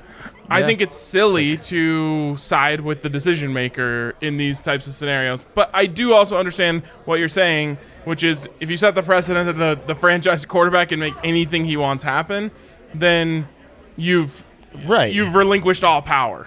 yeah. for 2 years. No, forever. no, I'm for saying- the rest yeah, of yeah. Aaron You think- Rodgers' career. Yeah, for 2 Yes. years. For the rest of his career. 4 years. We can give him 4. Great. Then why would you take that? Why would any yeah, Because you compete for already, the Super Bowl for those 4 years. you already drafted the quarterback of the future. What are you hanging on to? Some toxic relationship where your quarterback holds you hostage? That's the other answer for them, and it's what I come back to every time, which is like I don't think the Packers are gonna do this like tough guy thing where they're like we're not gonna let Aaron Rodgers win because you drafted Jordan Love, Yeah. for a reason. Right. Now I also suspect that they might have seen enough of Jordan Love to realize they aren't as confident as they once were on. And they're in a championship window. They want to compete like right now. Yeah. Yeah. And you can't So do that without Aaron Rodgers. The pressure is on with that. Yeah. It's a rebuild without No, and I Aaron mean, Rodgers. obviously the rare commodity here is the $250 million quarterback, not the GM making Yeah, of course. $6 million That guy over is- 10 years, like obviously, but That guy's absolutely the value there. right, but to But if maintain structure and the power, second yeah, that you turn over the keys of your organization to his personality, you're hostage until he decides to leave. right. It's over. Yeah. You have no And- decision yeah. maker. He is your decision maker. Yeah. He's your de facto GM, regardless of what title. I mean, And you're- it's look, not like- if you're okay living that life, look, it's worked really well for LeBron James. Yes.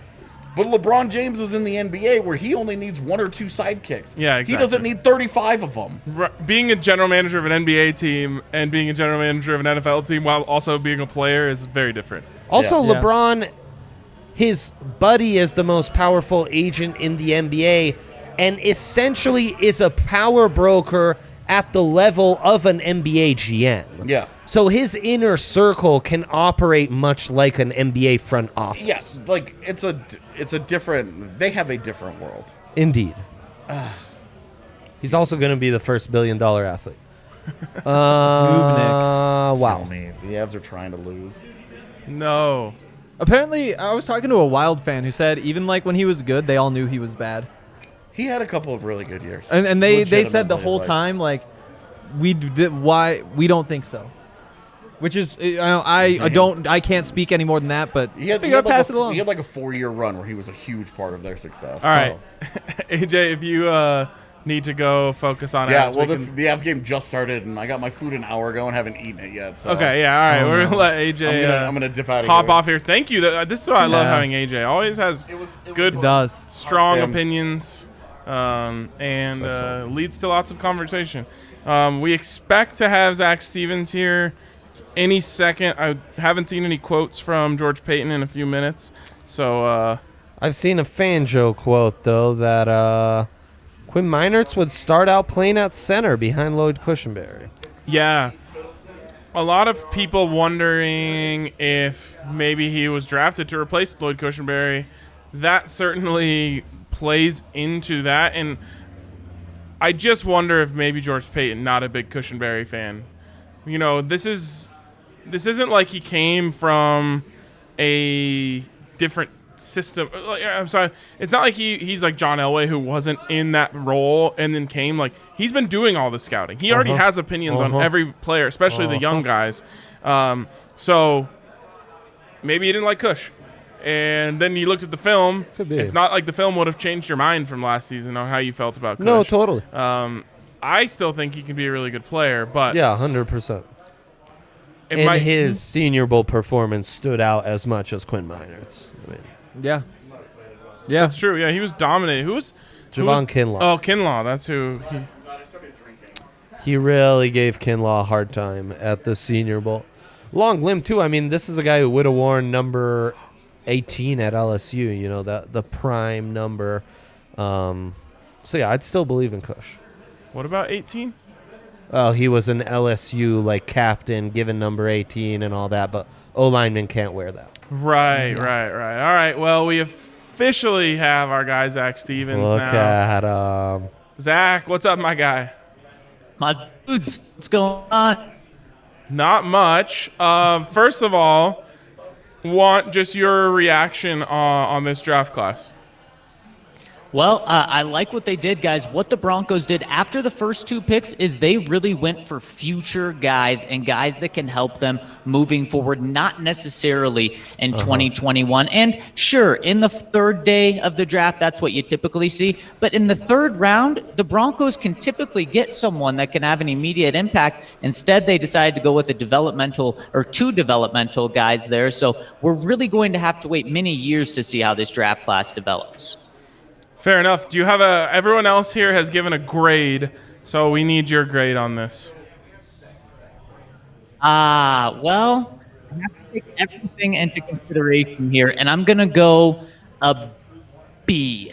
And the reason for that is I like pretty much every single player the Broncos got. In fact, I really like a lot of the players the Broncos got, but you haven't addressed quarterback, so this grade can drastically change if the Broncos go out and get Aaron Rodgers, because that has to be in the equation here, guys. The biggest question mark that you had on your team entering the draft, there were two of them actually, right tackle, and the biggest one was quarterback. You didn't address either of those. What we did find out was the Broncos wanted to address offensive tackle, but guys that they had in mind went off the board right before they were picking. So I at least like that they tried to address it, but then at quarterback, I mean, we're going to remember this draft as taking Patrick Surtain II over Justin Fields if the Broncos don't get Aaron Rodgers. So again, I think this grade, from just a player standpoint, is an A for me, but taking in those other factors, I think it's a B. All right. See, I think you can grade a draft class in a vacuum, because so if so let's just say the Broncos did get Aaron Rodgers, what would you change the grade to? Well, it's an A then, and because I like pretty much every single player that the Broncos got here. But I do think that you have to look at what positions the Broncos needed going into a draft and how they addressed those or didn't address those. And right now, guys, the Broncos don't really have a true starting quarterback in the league. Now, Teddy Bridgewater is an upgrade from what they had last year, but we know that they still need an upgrade from that. If Drew can come in and flip the script on what he's done so far, then that's going to be huge. And that's what the Broncos are counting on now. But guys, we did just talk to George Payton, and he was asked multiple times about, will you continue to upgrade the room? And he said, we're going to upgrade every position when we can. And quarterback is included in that. So, yes, that means to me that they will be involved in an Aaron Rodgers deal in about a month or so. if the Green Bay Packers can't figure their stuff out. All right, what did George have to say about the draft class? What was his reaction to his first class as the man in charge? Well, I think this press conference is still going on right now because he's still thanking everyone. Guys, John Elway typically after the drafts would come out and give a pretty good thank you message to everyone, and I was always impressed with that. George Paton went almost 10 minutes thanking every single person, and so that just shows just how dialed he was. He was into this. And guys, right before the press conference started, his phone started ringing about undrafted free agents. That's something that John Elway was pretty hands-off with in the past. That shows you just the type of background that George is coming from, just how hands-on he is to every single pick. So he was great during this final one. And guys, what was interesting and what I really liked was the honesty that we heard from George Paton. I told you that there were a few tackles that the Broncos wanted to take that were selected right ahead of them. Well, there was also a few tight ends that were selected right ahead of them that they wanted to take as well. That surprises me. I didn't expect to hear that they would be interested in tight ends. Yeah, blocking tight ends. They're trying to fill that need. Yeah. It's exactly what he said, Dre. Okay. Wow, and boy, that thing about I forget what the quote is, but such a commonplace. So what do you get the vibe is that they were able to accomplish out here, and anything else aside from not addressing tackle that you think they weren't able to do? Yeah, go ahead on that, and then I've got a question about Quinn Meinerz and how it relates to the tackles. Well, I think those were the two big things. The two positions they weren't able to address that they wanted to was a blocking tight end, a blocking inline tight end, Dre, and then also the tackle position. And what was interesting was George Paton did throw out there that the Broncos weren't close to drafting a quarterback. There were no quarterbacks that were close to them that they weren't able to get. So I thought that was pretty fascinating, and it sheds light on, just how far away Patrick Surtain was from Justin Fields. Yeah, if you are to believe that, of course. And do you think the Meinerz pick was an adjustment because they couldn't get the tackles and they're thinking maybe someone on the interior can play tackle and he could fill that gap, or that's just the guy they liked and saw some future projection and is one of those long-term picks you talked about? Well, if it is, then you're talking about Dalton Reisner specifically sliding out there and playing right tackle for the Broncos, whether it's this year, whether it's in the future, because that's the guy that has the most versatility. Graham Glasgow could do that, but he would be doing that in a pinch, not necessarily for the long term. And we did find out that Quinn Meinerz will be playing center for the Broncos to start off. Not the starting center, but that's where he's going to start because Mike Munchak wants him to start there. So I think if Mike wants that, then you put him there. Then he also will play guard for the Broncos. But I think that's something where, what if he comes onto the scene really hot? I don't expect him to start over Lloyd Cushenberry, but that's a guy where maybe the Broncos plan on Graham Glasgow being the center this year if Lloyd can't do it, and then next year is when Quinn can take over. Yeah, it'd be interesting to go rookie center 2 years in a row. I can't say I love that idea, especially a guy who didn't play last year. Yeah. His work at center you can find on his YouTube channel, where he is standing in a yard snapping the ball at a trash can alone. That's something that 7-year-olds do as they're throwing stuff into a trash can at home. Is that what you were doing, Zach? Instead of being the quarterback in your backyard, you were just snapping the ball to imaginary players? Hey, that's how I have a Steph Curry three-point percentage is, you open the drawer of your dresser, take your socks out, and you shoot the socks. Oh, like the Trae Young style. Yeah, exactly. That is pretty impressive. What did you sense Vic Fangio's reaction to this class is? Because as I said earlier, to me, this was a no-pressure draft for George Paton, where he's just like, I'm drafting my favorite player on the board no matter what happens because I've got 6 years and I can do whatever I want. Whereas Vic Fangio's position is very, very different from that. And that's exactly what George Paton did. And it just happened to work in Vic Fangio's favor because Vic was asked, Vic, this seems like it was a draft for you. How thrilled are you with it? And not with much exuberance. He said, it's just how the board fell. That was not our plan going in to get 7 defensive players. Now, it works out because the offense is young and talented going into this draft. So the Broncos didn't need to add more youth. They didn't need to do that. But so it made sense to go defense. But Vic said multiple times just how when they picked a defensive player, a lot of the time it's because that was just clearly the best player available. And there was a huge drop off between who they picked and then the next guy on their board. So it didn't make sense to force offense and try to make this a 50-50 draft on offense and defense. So this is something that it seems like it really worked out for Vic, but it was not the plan going in. Yeah, that is kind of surprising to hear. I did think that maybe you would consider going after an offense. Did they talk about the back-to-back safety picks in particular? Because I think, personally, I like it, but that's something I think a lot of people would have questions about. And Henry, that's exactly one of the positions that Vic pointed to and said, we weren't necessarily trying to double down on safety. Mm-hmm. That just happened to be the best player on the board, and there was a big drop-off after that. And so I like that because, Ryan, like you said, what's George trying to do? He's trying to build a team for the next, 3 to 5 years, essentially. Yeah, would he like to be good this year? Of course he would, but that's not his main priority. So he wants to get the best players in here in order to help him for the long run, not necessarily Vic right now. And so I like that they doubled down on some positions, and I like that they weren't afraid to go for talent over positions of need. Zach, any talk of some of the lacking tackling from a couple of these DBs drafted late? Because that's where we had the greatest departure from what Vic once upon a time told us was non-negotiable. Now it seems negotiations have begun.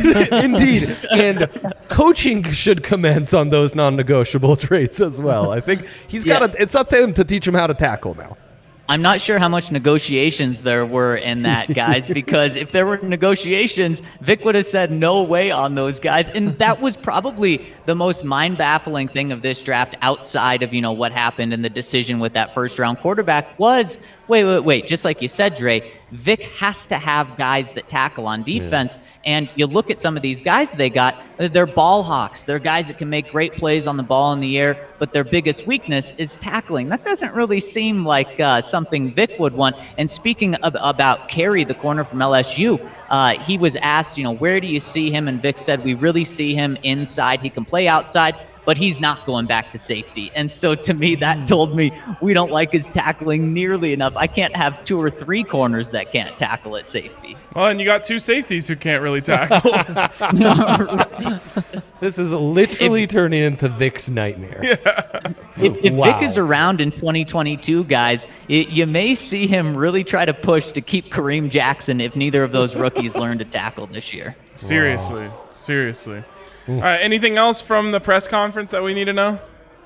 Those were the big takeaways. Like I said, George Paton, very thankful that this thing is over. We did find out that he said that we're only going to add about 4 more undrafted free agents. So right now, I believe that list is about 5. So you'll see around 9 or 10 total. And just continue to look out for these next few weeks and months about the Broncos continuing to add talent. I got the idea from George that instead of finishing their roster right now with undrafted guys, that they were going to try to hit some free agents in the next coming weeks. And of course, the quarterback position in about a month. Shall be very interesting to follow, Zach. Appreciate you for hopping on. Appreciate all of your work over the last few days. I'll pull a George Paton here and add you into my thank yous for all the hard work that went into this. Well, I would love it if you just went 7 more minutes thanking me. That would be great. Thank you for your shirt. Thank you for leaving that top button unbuttoned. Oh, yeah. Thank you for your great set that's in the a little background. John Elway style, guys. Yeah, I love it. Day 3, let your hair down a little bit. Yep. Roger Goodell wasn't even wearing a suit. The boys broke out the shorts. Man, you guys Ready. have absolutely crushed it. It's been so much fun jumping on with you. Appreciate you, Zach. All right, there he is, Zach All right, guys. Stevens. We appreciate him. We didn't even give him a chance for the awkward sign-off this time. Oh, there he is. All right, bring it back. Yeah. He's back. We Thank want you, a real thank you, guys. sign-off. I've been thinking about this all day. Leches on the menje. Oh, I don't even know what he said. Was that English? I think it was Spanish. Oh, wow. All right. Wow, Ryan didn't understand my "I love you, man" reference. Wow, disappointing. Sorry. Movies are Leches hard. on the menje. Is that like, see you there? See you on another time. All right, Jobin. All right, there he goes. Zach Stevens. We appreciate him very much. Tremendously. Okay. Yeah. Any reactions to just what you heard there? I just have a hard time imagining that Vic Fangio is happy about this class. Well, he did get Vic to start with. I mean, he did get Pat to start with, and then he gets Browning, who I think... And they drafted all but 2 offensive players, so he gets 7 defenders to have. Yes. Yeah. And again, like the tackling thing is obviously very real. They're just not but his... it might not be like oh no, he can't tackle, that's it. And I know we've said that that's basically what he said before, but I don't know. I think that there are enough tools with all those guys and so many of them that you can be excited about watching them play. I think that he can look at it as we have actual depth. I don't need to be forcing OJ Mudia and Essang Bassi as like honestly almost not primary options, but like secondary options. And then you have to get into all those other guys we had to see. And I think not having to worry about that has to be a huge load off his back.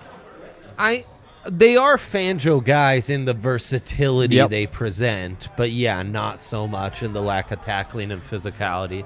But depth has been an issue that's haunted them, and now that really should not be anymore. So, I mean, that's huge. Yeah, I think that is definitely true. And I think Baron Browning is the most interesting pick from a Vic Fangio standpoint because essentially what they're doing with Browning is what they did with Justin Hollins. And it was the experiment couldn't have failed worse with Justin Hollins. You cut him 1 year after you brought him in to try and learn 2 positions, which was always mind-boggling to me because if you were expecting him to learn 2 positions and just flourish right away, like, you're insane. And then, of course, he goes to Los Angeles with Brandon Staley last year and has a very productive season. And it's like, why did you pull the plug on your experiment? It's almost like they just didn't think he had it in him. And Vic Fangio wants another shot at it. Wants another shot at getting one of these inside-outside hybrid athlete, long, lengthy guys. Yeah. And I'm really interested to see if he can pull it off with this one, and hopefully they stick with it a little bit. I am too, and Browning has that burst in athleticism that I think will help him a little more early on that Hollins was lacking. So let's see. It'll be interesting.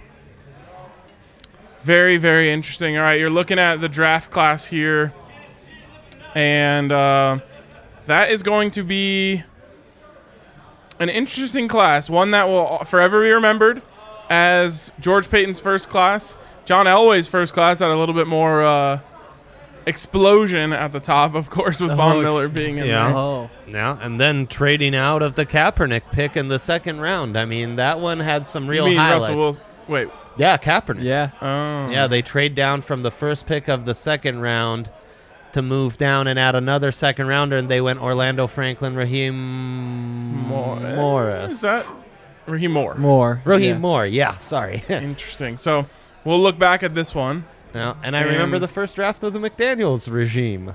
That was a disaster. That was the no-Sean Robert Ayers draft. Oh, boy. Alfonso Smith, the pick I'll never That let was go awful. of. Yeah. I mean, it wasn't even the pick. It was the trade up. Yeah. It was trading a future first to pick Alfonso Smith in the second, who was off the team 12 months later. 12 months. It was 12 months, yeah. So there you go.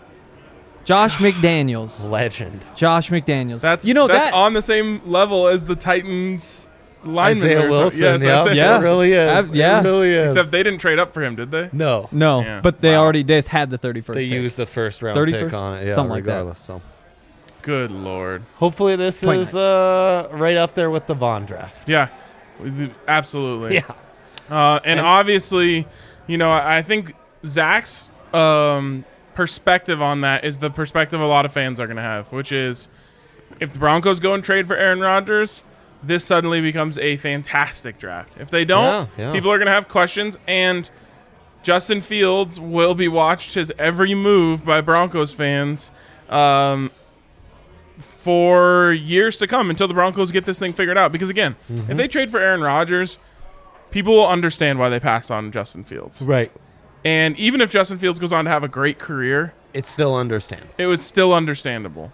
Whereas if that doesn't come to fruition and Justin Fields goes and like wins Rookie of the Year this year, people are going to lose their minds. Yeah. Rightfully so. Yeah. So- especially if Bridgewater and Locke don't do much.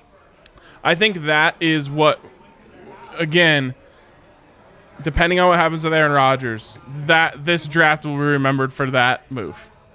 Yep. If Justin Fields is even like Matt Stafford quality in terms of just like, how good he is and the like top 10, The pantheon of quarterbacks. right? Yeah. It won't matter if Patrick Surtain is a first ballot Hall of Famer. Yeah, at the same time, though, there's a world in which that happens and Drew Lock also pans out. There's a world in which that happens and then that doesn't happen in the Broncos draft. Jaden Daniels next year and he winds up to be better than him anyway. So but it will be remembered for this. Every move you make from here on out will be If Fields reaches parallel to that. Stafford Stratus and Pat is basically Champ Bailey. Bailey, you think people would still I don't like think so. really I mean, honestly- How long are you in quarterback purgatory for? But totally right. If 15 years we're looking back and we're like the Bears, then yes. Yes, that's what I mean. Yeah. There's no, there's no timer on this. Right. Right. Until you have a quarterback, you don't. Purgatory's purgatory, fam. Exactly. and so that's a scary thing. And I'm not trying to like fear monger Broncos fans because it could be fixed next. Not actually, it could be fixed next month. Yeah. I was going to say next week. It can actually be fixed next month.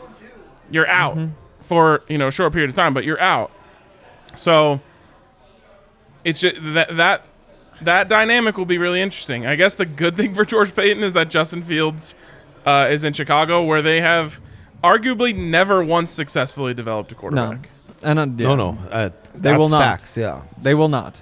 So he's got that going for him. I hope it doesn't happen for Justin Fields because I really like Justin Fields. They're counting a lot on that O-line they've put together because, last year they were a team that on 4th and 1 had to do like a jet sweep. Yep. They couldn't get you 1 yard up the A-gap. So. By the way, there's Kale.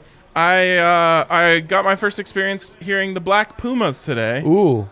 Quality band. Give us very quality. You want to give us a grade? Like a draft grade? Oh, B+. B+. Maybe even a low A. Wow. They gave off a great vibe. Now that the draft's over, maybe I'll check them out in a month. Yeah, absolutely. Maybe. I'll probably be writing Aaron Rodgers film rooms by then. Yeah. All right. Speaking of Aaron Rodgers, we will be on top of every single move that is made, every single quote that comes out, every single report. So stick with us on the DNVR Broncos podcast, which you can download anywhere you listen to podcasts. Of course, we're live multiple times a week here on the YouTube channel. But we appreciate all of you guys for tuning in. Appreciate the two of you for bringing the impeccable draft knowledge to Ali, Kale, AJ, Zach, Mace, everyone who played a part in this. I'm probably forgetting someone. Justin, Eric, Justin, who was here. No Fantastic credit for work, Eric. on just a production that we're really proud of. 100%. 100%. Aaron, absolutely. Aaron, Spencer, absolutely. Spencer, everyone played a role in this, and we really Brandon. appreciate it. Yes, Truly, Spano, Brandon, we had a really guest grateful. appearance. Yeah. It was great. So Truly again, grateful, wouldn't all be possible without you guys tuning in. We appreciate you guys, and we will talk to you soon.